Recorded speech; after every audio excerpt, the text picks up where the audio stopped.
الحمد لله رب العالمين والعاقبة للمتقين والصلاة والسلام على رسوله محمد وآله وأصحابه أجمعين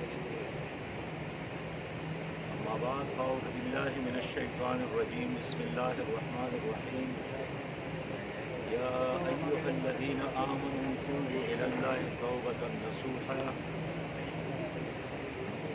قال الله تعالى قل يا عبادي الذين أسرفوا على أنفسهم لا تقنطوا من رحمة الله إن الله يغفر الذنوب جميعا إنه هو الغفور الرحيم وقال رسول الله صلى الله عليه وسلم من صام رمضان إيمانا واحتسابا غفر له ما تقدم من ذنبه ومن قام رمضان إيمانا واحتسابا غفر له ما تقدم من ذنبه وقال عليه الصلاة والسلام التائب من ذنبه كمن لا ذنب له أو كما قال.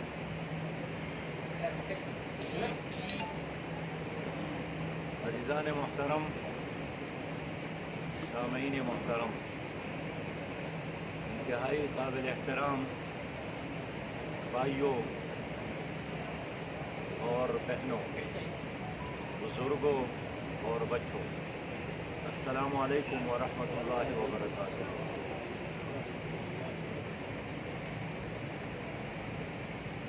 میں نے قرآن عظیم الشان کہ جو حصہ تلاوت کی ہے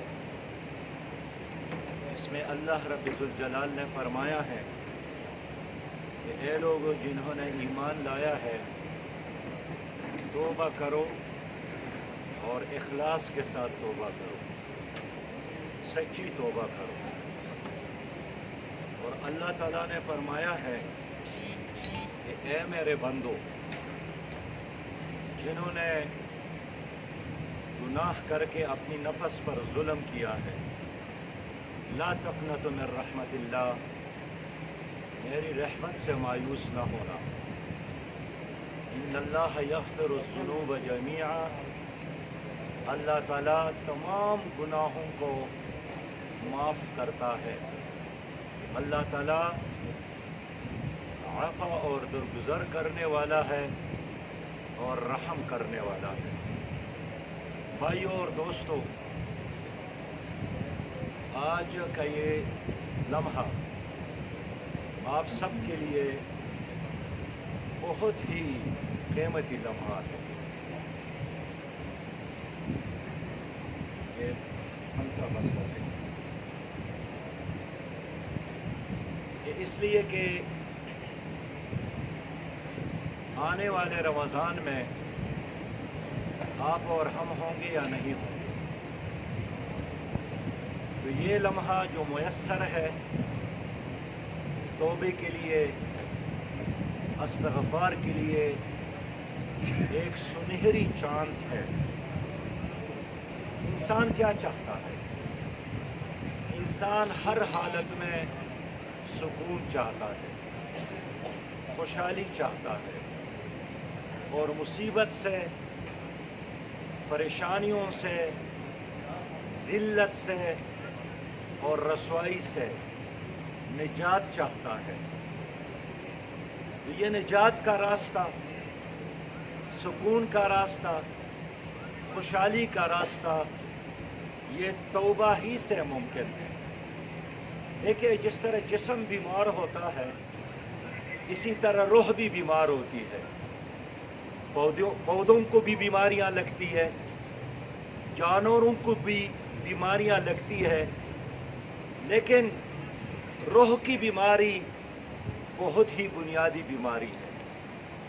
اور جب یہ بیمار ہو جائے تو آپ عالیشان بنگلے میں رہے لیکن نیند نہیں آئے گی، سکون نہیں ہوگا۔ آپ نئے کپڑے پہنے، سکون نہیں ہوگا۔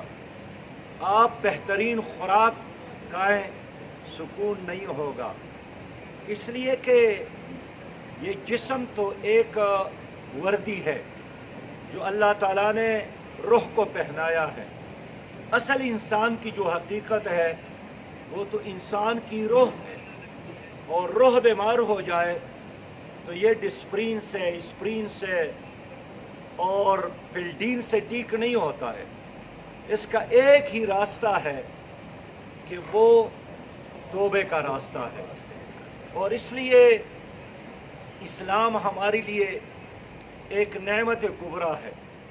باقی مذاہب میں انسان بنیادی طور پر جب گناہگار ہو جائے وہ بھی پریشان ہوتے ہیں، یہ انسان کی فطرت میں ہے کہ اگر وہ قتل کرتا ہے وہ پریشان ہوتا ہے، وہ مسلم ہو یا غیر مسلم ہو۔ وہ اگر ظلم کرتا ہے وہ بھی پریشان ہوتا ہے، وہ مسلم ہو یا غیر مسلم ہو۔ لیکن دیگر مذاہب میں ایک گناہگار کے لیے نکلنے کا کوئی راستہ نہیں ہے۔ عیسائیوں کے لیے ایک کفارے کا نظریہ ضرور موجود ہے۔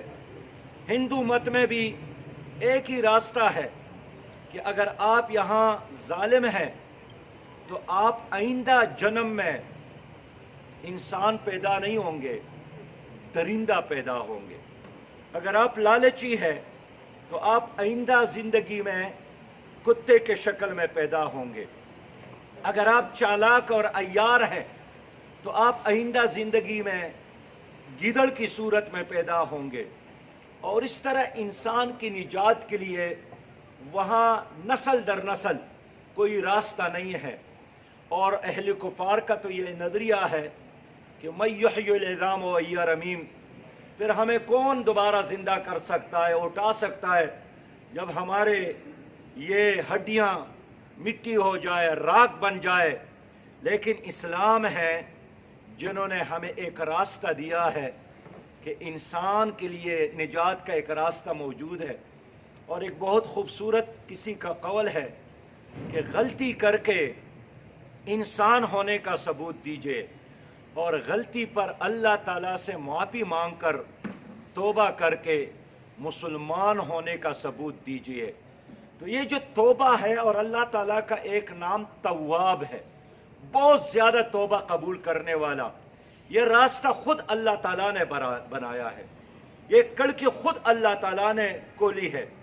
اور اللہ رب کریم نبی مہربان صلی اللہ علیہ وسلم کے ذریعے نام دیتا ہے کہ مجھے وہ بندہ پسند ہے کہ وہ گناہ کرے اور پھر توبہ کرے۔ صلی اللہ علیہ وسلم نے فرمایا ہے کہ اگر ایک قوم غلطی نہیں کرتی ہے، گناہ نہیں کرتی ہے، تو اللہ تعالیٰ اس کی جگہ ایک ایسی قوم کو لائے گا جو غلطی بھی کرے گی اور پھر توبہ بھی کرے گی، اس لیے کہ اللہ تعالیٰ اسی چینل کو پسند کرتا ہے۔ میرے بھائیوں، میں نے گزشتہ پروگرام میں بھی عرض کیا کہ اللہ تعالیٰ نے انسانوں کو تقسیم کیا ہے، اور سورہ البقرہ میں اس کی تشریح موجود ہے کہ یا سچے مسلمان ہیں جو قرآن اور ایمان بالغیب لاتا ہے، یؤمنون بالغیب ویقیمون الصلاۃ، اور نماز قائم کرتا ہے، ومما رزقناہم، اور اللہ تعالیٰ نے ان کو جو صلاحیت دی ہے وہ اللہ کے راستے میں خرچ کرتا ہے، اور پرانے اور قرآن پر اور پرانی کتابوں پر ایمان لاتا ہے، اور اسی طرح روز قیامت پر یقین رکھتا ہے۔ یہ وہ لوگ ہیں جو متقی لوگ ہیں، اللہ سے ڈرنے والے لوگ ہیں۔ یہ ایک جماعت ہے، یہ ایک امت ہے، اس لیے کہ اسلام انسانوں کو رنگ اور نسل کی بنیاد پر تقسیم نہیں کرتا، اسلام انسانوں کو عقیدے کی بنیاد پر تقسیم کرتا ہے۔ لہٰذا جو اللہ کے نظام کو قبول کرتا ہے یہ ایک جماعت ہے، جو اللہ کے نظام کے مقابلے میں کڑے ہو جاتے ہیں جو کافر ہے وہ کافر ہے۔ اور تیسری جماعت وہی ہے جو شناختی کارڈ کے لحاظ سے یا نسل کے لحاظ سے یا نام کے لحاظ سے تو اپنے آپ کو مسلمان کہتا ہے، لیکن وہ دل سے مسلمان نہیں ہوتا ہے۔ وَمِنَ النَّاسِ مَن يَقُولُ آمَنَّا بِاللَّهِ وَبِالْيَوْمِ الْآخِرِ وَمَا هُمْ بِمُؤْمِنِينَ، یہ کہتے ہیں کہ ہم نے اللہ اور آخرت پر ایمان لایا ہے، لیکن سچی بات یہ ہے کہ یہ مسلمان نہیں ہے۔ يُخَادِعُونَ اللَّهَ وَالَّذِينَ آمَنُوا وَمَا يَخْدَعُونَ إِلَّا أَنفُسَهُمْ، یہ دھوکہ دیتے ہیں اللہ کو اور مومنوں کو، اور اللہ فرماتا ہے کہ حقیقت میں یہ اپنے آپ کو دھوکہ دیتے ہیں۔ تو یہ تین جماعتیں ہیں، سچے مسلمان، پکے کافر، اور اسی طرح منافق۔ اور یہ منافق مکہ کی زندگی میں نہیں تھے، یہ مدینہ میں پیدا ہو گئے تھے۔ اسی طرح اللہ تعالیٰ نے انسانوں کے نفسوں کو بھی تقسیم کیا ہے، اور بڑے آسان انداز میں اس کی تشریح ہے کہ ایک نفس امارہ ہے جو انسان کو مسلسل گناہوں کی طرف مائل کرتا ہے، اور اس کی مثال بالکل گٹر کی کیڑی کی طرح ہے جو گٹری میں خوش ہوتا ہے، گناہوں میں خوش ہوتا ہے، اور ایک گناہ کے بعد دوسری گناہ کی تلاش میں ہوتا ہے۔ ایک نفس لوامہ ہے کہ اگر انسان غلطی بھی کرے تو دوبارہ اس کی ضمیر اس کو جھنجھوڑتا ہے اور وہ نیکی کی طرف آتا ہے، توبہ کرتا ہے۔ ایک نفس مطمئنہ ہے جس کو اللہ تعالیٰ نے انبیاء کو دیا ہے کہ وہ کسی بھی حالت میں غلطی نہیں کرتا ہے اور اللہ تعالیٰ کے ہر فیصلے پر راضی برضا رہتے ہیں۔ تو میں یہ عرض کرنا چاہتا تھا کہ انسان کے اندر یہ تینوں نفس کے اقسام موجود ہوتے ہیں، تو ماحول، تربیت، اچھے لوگوں کی جو مجالس ہے اس سے یہ نفس لوامہ مضبوط ہوتا ہے۔ اور آج کل کے دور میں یہ پوری دنیا میں ایک وبا ہے، اور اس وبا کا ایک علاج یہی ہے کہ جسم کے اندر جو مدافعاتی قوتیں ہیں تو ایسی خوراک کھانا چاہیے، کوئی اور دوائی نہیں ہے جس سے یہ وائرس کمزور ہو جائے، یہ دب جائے، یہ شکست کھا جائے اور انسان دوبارہ تندرست ہو جائے۔ اس طرح انسانی خون میں بھی سفید جرثومے میں اور سرخ جرثومے میں موجود ہے۔ تو مطلب یہی ہے کہ یہ نفس لوامہ کو مستقل ایک سپورٹ کی ضرورت ہے، ایک ماحول کی ضرورت ہے، اور یہی وجہ ہے کہ علماء کے مجالس میں بیٹھنا، اللہ والوں کے مجالس میں بیٹھنا یہ نفلی عبادات سے بہتر ہے، یہ اس مجالس سے بہتر ہے جس میں کچھ بھی انسان کو حاصل نہیں ہوتا اور صرف اپنے ٹائم کو ضائع کرتا ہے۔ اس لیے اللہ والوں کے مجلس میں بیٹھنا یہ انسان کے اندر انقلاب کا ذریعہ بنتا ہے، اور حقیقت میں اس مجلس کے جو اثرات ہوتے ہیں اس سے یہ نفس لوامہ مضبوط ہوتا ہے۔ ذکر و اذکار سے اس کو سپورٹ ملتا ہے، قرآن کریم کی تلاوت سے اس کو سپورٹ ملتا ہے، اور تنہائی میں بیٹھنے سے، اعتکاف کرنے سے، مراقبہ کرنے سے ان کو سپورٹ ملتا ہے۔ میں اس لیے عرض کرنا چاہتا ہوں کہ ہمیں اپنی اس نفس لوامہ کو مضبوط کرنے کے لیے ایسی مجالس کا اہتمام صرف رمضان میں نہیں زندگی بھر کرنا چاہیے۔ حضرت عمر رضی اللہ تعالیٰ عنہ کے بارے میں عرض کروں گا، لیکن یہ جو توبہ ہے جس پر آج ہم بات کرتے ہیں، حقیقت میں یہ ایک احساس کا نام ہے، یہ قانون کے ذریعے نہیں ہوتا ہے، یہ انسان کے اندر سے ایک حرارت ہے جو اٹھتی ہے، ایک احساس ہے جو پیدا ہوتا ہے، اور بنیادی طور پر تو اس کا مطلب ہی ندامت ہے۔ اور کبھی کبھار انسانوں کو انفرادی طور پر بیٹھنا چاہیے تاکہ انسان اپنی زندگی کے بارے میں سوچے۔ یہی وجہ ہے کہ ہر امت کے بارے میں ہر نبی نے اور ہر مذہب میں کسی نہ کسی انداز میں اعتکاف کا ایک تصور موجود ہے، اور یہ جو کہتے ہیں کہ ہر وقت کا ہنسنا تجھے برباد نہ کر دے، تنہائی کے لمحات میں کبھی رو بھی لیا کر، تو یہ تنہائی بذات خود ایک غنیمت ہے۔ اور یہی وجہ ہے کہ نبی مہربان صلی اللہ علیہ وسلم کو نبوت ملنے سے پہلے وہ ایک غار میں تشریف لے جاتے تھے، اور سال ہر سال سے ان کا یہی ایکسرسائز، یہی ایک پریکٹس اور یہی ان کا ایک مشق تھا کہ وہ جا کر سوچتے تھے، اور یہ سوچ بذات خود بھی ایک عبادت ہے۔ ابراہیم علیہ السلام کے بارے میں قرآن گواہی دیتا ہے کہ وہ سوچتے تھے، اور سوچتے میں بھی وہ کبھی ایک ستارے کو دیکھتا ہے، کبھی چاند کو دیکھتا ہے، کبھی سورج کو دیکھتا ہے۔ اس زمانے میں چونکہ لوگ